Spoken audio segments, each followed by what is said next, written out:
হঠাৎ করে কুরবানির ঈদকে সামনে রেখে জমে উঠেছে দক্ষিণ চট্টগ্রামের ঐতিহ্যবাহী তৈলার দ্বীপের সরকারহাট পশুর বাজার।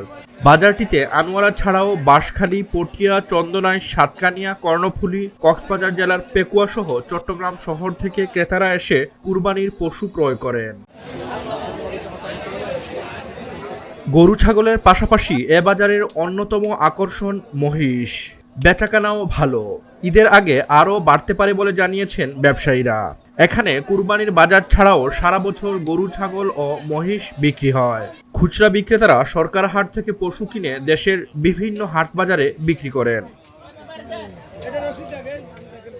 ব্যবসায়ীরা জানান, হাটে বড় ও মাঝারি আকারের গরুর চাহিদা বেশি। এবার হাটে ব্যাপারীরা যেসব গরু নিয়ে এসেছেন সবগুলোই দেশি, অধিকাংশই নিজেদের খামারের গরু। বাজারের পার্শ্ববর্তী এলাকাগুলোতে কুরবানি উপলক্ষে অনেক গরু বিভিন্ন স্থান থেকে সংগ্রহ করে রাখা হয়েছে। এক একজন পাইকারি ব্যবসায়ী 1.5 থেকে 200 গরু এনে রেখেছেন। বিশেষ করে বাঁশখালী, চন্দনাইশ, সাতকানিয়া, চকরিয়া, পেকুয়ার খামারিরাও সরকার হাটে এসে গরু বিক্রি করছেন।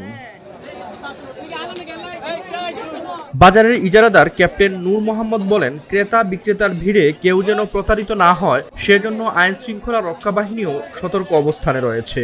পাশাপাশি জাল টাকা শনাক্তকরণ মেশিনও রাখা হয়েছে বাজারে। উপজেলা নির্বাহী কর্মকর্তা মোহাম্মদ ইশতিয়াক ইমন বলেন, কুরবানির ঈদ উপলক্ষে উপজেলায় 12টি পশুর হাট বসে।